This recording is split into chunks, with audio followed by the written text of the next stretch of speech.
The clap culture here in Georgia is astronomical. As a matter of fact, a lot of people move here simply because they are perverted. Sex is not one of them things that you need to be doing. It's not worth dying for. All I can do is try. All I can do is keep pushing. All I can do is try to smile. I'm just trying to get through the fucking day. It's been said that HIV is running rampant in the state of Georgia. A lot of people are catching it and it's changing their lives forever. I'm here to spread awareness. Let's get into it. Have you caught HIV yet? Well, thank the Lord, because here are the top 10 counties in Georgia with the highest HIV cases in 2025. Coming in at number 10 is Athens, Georgia, Clark County, 500 cases. Number 9, Savannah, Georgia, Chatham County, 700 cases. In the last 8 months, Atlanta alone, have reported 20,000 HIV cases. I don't know how many times I can say this, but I'm going to say it every day if I have to. You need to keep your legs closed. I don't know what the hell is going on, but sex is not one of them things that you need to be doing. It's not worth dying for. And I don't care how good the medication is now. I don't care that it is now not a automatic death sentence like that as it used to be. I don't care. Keep your legs closed. 20,000 cases in the last 8 months in Atlanta. Is it worth? I wish I would even go visit down there. It is not going to happen. And unfortunately, I know some people that have contracted it. To be truthfully honest with you, all of them happen to be men. It's not worth your life. Protect yourself. Leave it alone. Go get tested together. Know your status. Take PrEP. Go get tested together. That's like the best advice, you know? And if you bring that up to the other person and says, hey, before we do this, let's go get tested together. If they say no, that's all you need to know. Okay? It's only one reason somebody would say no to that. Only one reason. Number 8, Macon, Bibb County, 800 cases. Number 7, Columbus, Georgia, Muskogee County, 900 cases. Number 6, Augusta, Georgia, Richmond County, 1,500 cases. As a nurse who lives in Atlanta, my advice for you guys is to be sure that you are checking those my charts. I would advise even going to get tested together. People make jokes about it all the time, but there's young people, there's old people, there's healthy looking people, there's all kinds of people infected with HIV.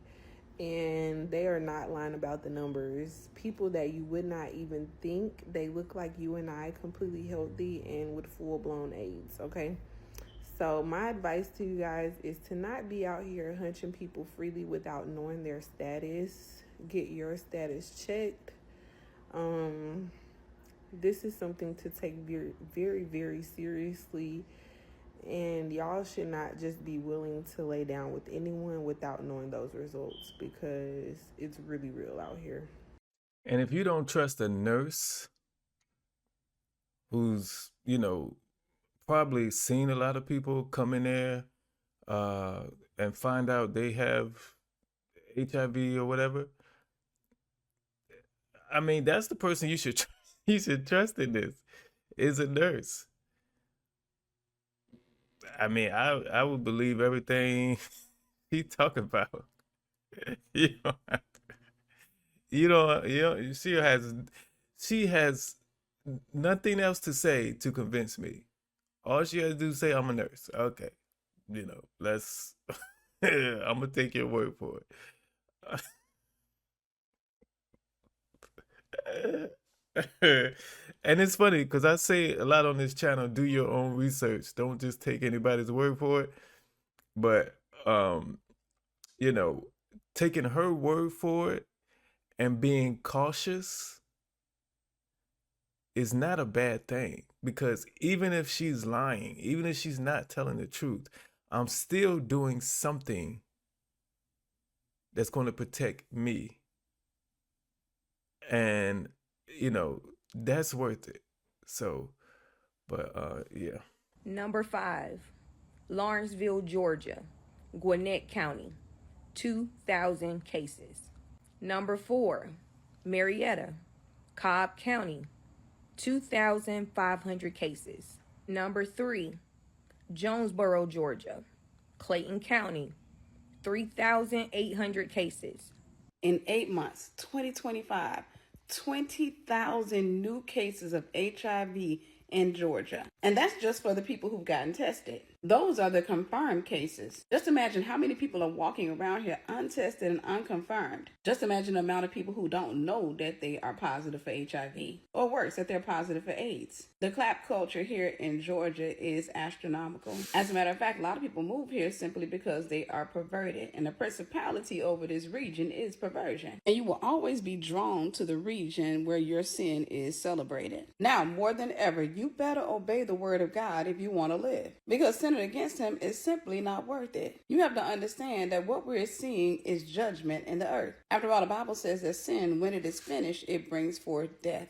This is because principles are the seats of principalities, and if a region has a certain principality and you abide by those principles, you will feel a pull to go into that region. The same is true for relationships. Ever wonder why you have a type? Your type is developed by a familiar spirit. It familiarizes itself with you, and it gets you familiar with its principles. So let's say, for example, the spirit of Jezebel runs throughout your family. Let's say, for example, your mother is a narcissist. You have to understand that Jezebel, which is a narcissist, abides by certain principles. So there were certain principles in your family that you had to submit yourself to. Let's say that you come out of that household and you start going to college, or you go and get your own place. What you'll find is that certain people are attracted to you. Typically, it's going to be overt and covert narcissists.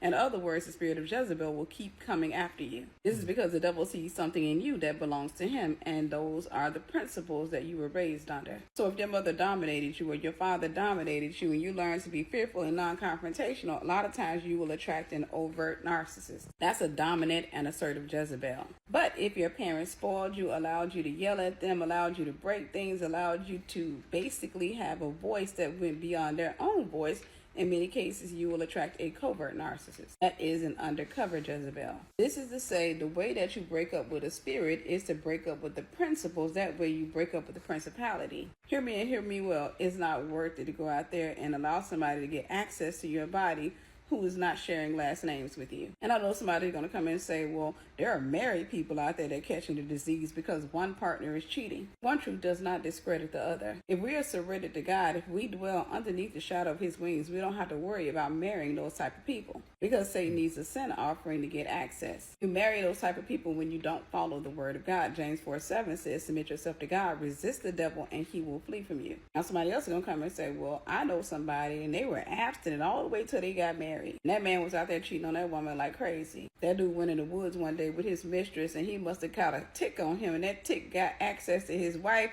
gave both him and his wife Lyme disease. So not only did he catch an STD, they both got Lyme disease. So Tiffany, how do you explain that? Lean in real quick. His wife was warned not to marry him. One of the warnings that she got was that he tried to get her to go to the bedroom outside of marriage. That was her way of escape. She didn't take that way of escape. So while she may not have had a clap session with him outside of marriage, God gave her the way of escape, and she ignored it. You see, sin is simply not trusting God.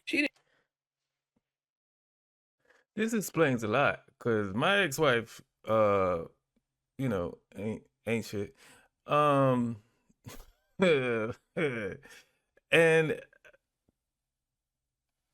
when we got married, everything changed with her, and the person she truly really is started to come out. Now, can I sit here and say I didn't see signs of the true her before we got married? I can't say that because I actually did. And I ignored them. I brushed them off. I um, made myself believe that they were something that they weren't. So yeah, I believe God was trying to save me beforehand. Hey, look, look. This ain't the woman you want to be with. But I ignored it, you know? And so even I guess just through my experience, I can kind of say what she's saying is true here. So at least when it comes to me anyway. But let's go. She didn't trust God enough to run for her life. And without faith, you cannot please the Lord. And like the old folks say, what you don't hear, you will feel. 20,000 new cases in 8 months in 2025 in Georgia alone. This isn't counting the other states. This is Georgia alone. This isn't contained. These people here in Georgia are out doing all types of people. They're taking flights to go see people. They are flying people in. People are flying in. You don't know how many times you pass death when you're in fornication. Not to mention these sexually transmitted demons. So you're wondering why ever since you started messing with that dude, why you lost your job, why you can't find peace, you're having nightmares, why your bank account was drained dry, and why you've been having health problems, because the demon that's in him now has access to you. It needed a sin offering. And when you gave it the sin offering, it then had a legal right to do to you what it pleased. Hear me, I can't say this enough. It ain't worth it. I don't care if that dude or that damsel is telling you that they are faithful to you, that you guys are in a monogamous relationship. If God doesn't approve of that relationship, Satan does. Number 2, Decatur, where's greater? DeKalb County, 10,800 cases. And coming in at number 1 is Atlanta, Georgia, Fulton County, with approximately 19,500 HIV cases already for 2025. Remember, this video is not to scare you, but to inform you. So like, share, and repost, and stay safe. You can see by this title, I recently found out that I'm HIV positive. No, I don't know who gave this to me. Yes, I reached out to all the people I could think of last year up till like July. Yes, all the people I did talk to said they were negative. No, I did not see anyone's chart but one person. So no, I would never know who gave this to me. This video is a for me thing, but I do want to share something with you. As some of you know, this year has been a little bit tough for me, health-wise, with my colon area, but it's also been a really tough year all around. Don't know what lesson is there to be learned right now, but I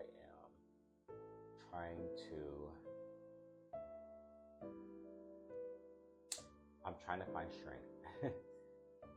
So, as of April 5th, I don't remember if you guys remember our story I posted about go and get tested. You never know your status. Don't assume. No. So I went to go get tested, like the regular stuff, the regular panels that you usually get tested for. And I got my results back. Everything was cleared, STDs wise. And then I get a phone call from the urgent care that they wanted me to come in. So I didn't think nothing of it, and I'm just like, okay, that's weird. They never asked me to come in before. I went into urgent care and they had me sit down in the office and wait for the nurse to come to me. And I'm sitting there just wondering what's up, because again, I already got my results back that I was like negative for like all the STDs, whatever. And she comes in and she just tells me like my results, and just was like, yeah, you're negative for this, you're negative for that. And I'm just like, still in my head, like, why are you telling me this? I already know. Like, you guys already called me. And at the end of it, she was just like, well, something did come back positive. And I'm just like, okay, like, what is it? Let's get a shot, like, let's just do it. Yeah, so she's at the end of the list, and she just like was like, oh, well, I have bad news to tell you. Your test did come back negative for this, and this, but it did come back positive for HIV. Yes. So as of April 5th, I am HIV positive, and it's a lot to take in.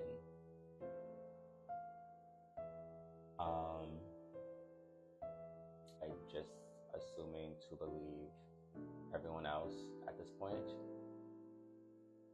It's just one of those things that you don't want to believe that's happening, but it's happening, and I think I'm still in that in denial phase, and having to deal with this and having to understand that this is something I'm going to happen.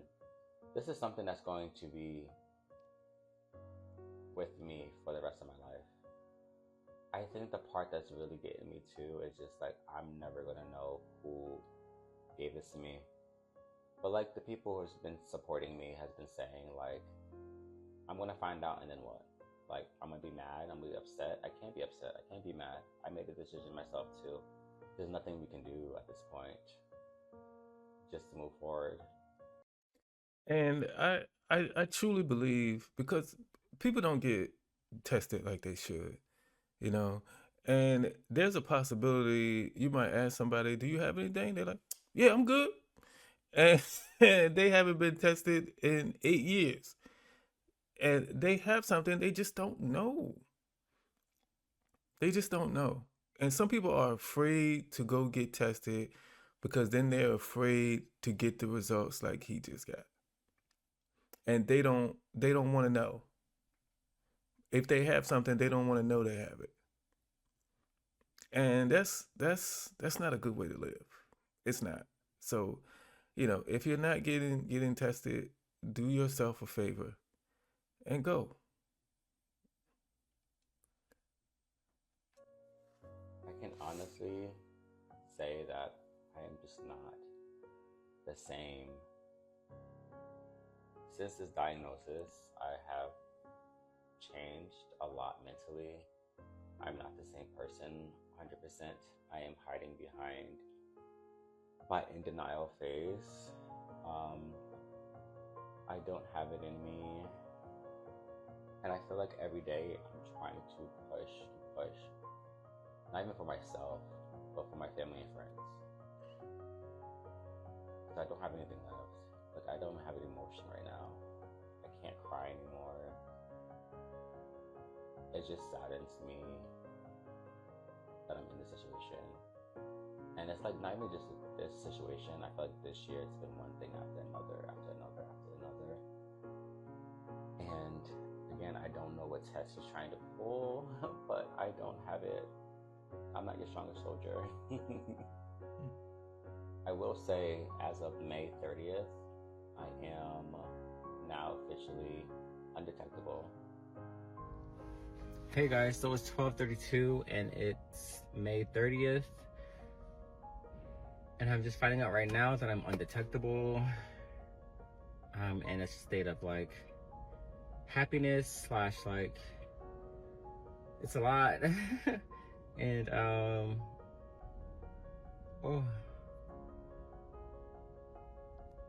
it's just a lot to process all at once. It's still unbelievable that I even have this, but God is good. So being undetectable means I cannot transmit the HIV virus to anyone I have sex with. And I know that. But to put that in the brain of another human being to understand that is the hard part. And it's just like, I am now taking these pills I have to take for the rest of my life.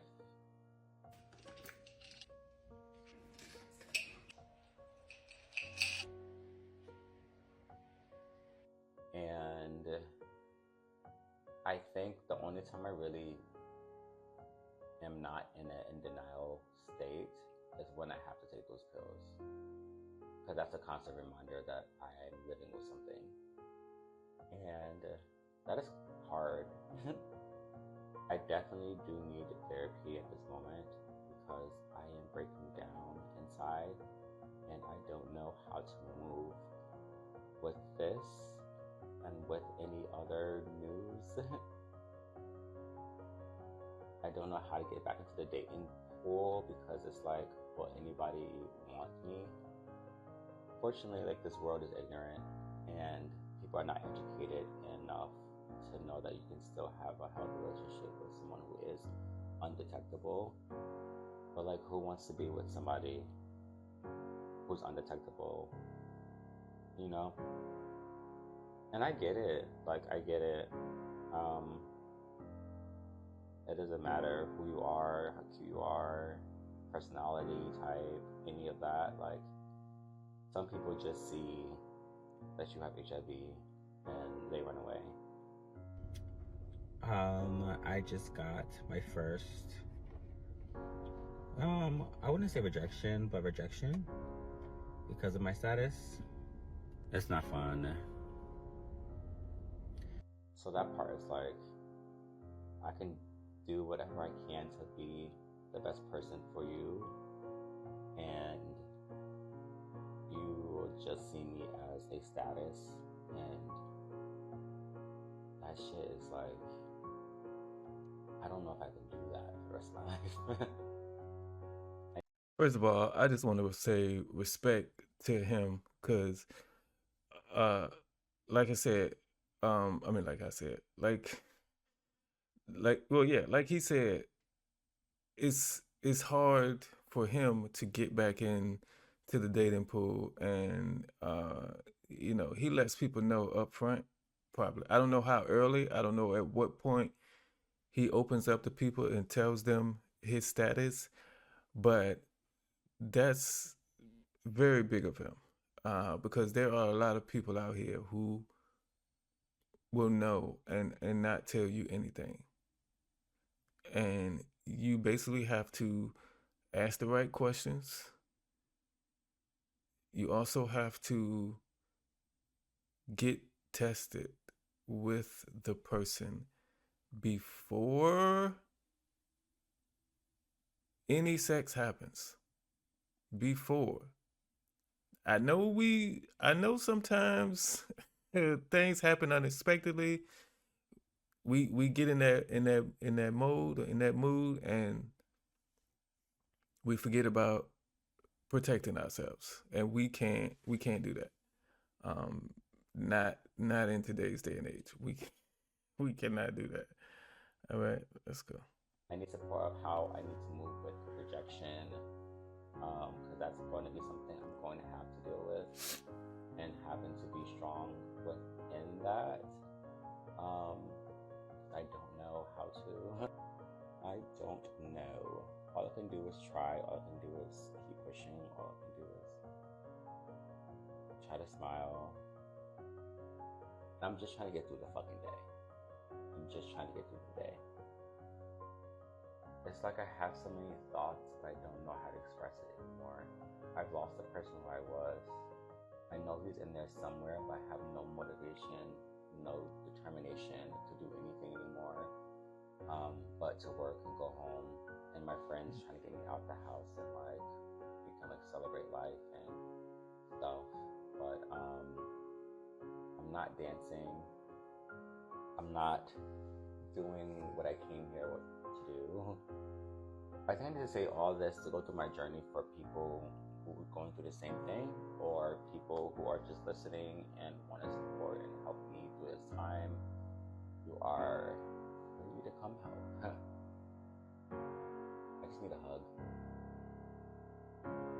That's it. Some people say it's an HIV epidemic right now. Others who will say it's not an HIV epidemic. My response to that is, who cares? Who freaking cares which way or the other it is? Protect yourself as if there is an epidemic. Because it's always better to be safe than sorry. Okay? And these people who come online and openly tell the world that they have HIV, the last guy and the woman at the beginning of this video, um, that's tough to do. And I believe it may be kind of sort of a therapy for them, to come and tell the world what they're going through and what they've been through. I know they're not really telling the world to let the world know their business. They're telling the world to release the stress of it a little bit off of them, release the pain off of them. You know, it's therapy. I mean, that's why, you'll see me almost every chance I get tell the world my ex ain't shit. My ex-wife ain't shit. And part of that reason is the therapy of it, you know? Because now I've done that so much that now I can laugh about the experiences she put me through. They were hurtful, they were painful at the moment, at the time. Even after we divorced, I still was, sometimes in depression because of what she put me through. But now I can laugh about it because I've told the world plenty of times that my ex-wife ain't shit. And it has helped me cope. It has helped me deal with my depression. There are still moments that I get down, but overall I'm great because I let the world know. And respect to those two individuals for coming out and telling us that, because that's not easy. And I wish everyone who had HIV or any other STD, STI would want to tell the world, because then maybe it wouldn't be as big of a problem as it is in 2025. I appreciate y'all for watching. Don't forget to like, comment, subscribe to the channel. Okay, I know you want to. I'm trying to get up to 10K. Help me, all right? I'll see you in the next one.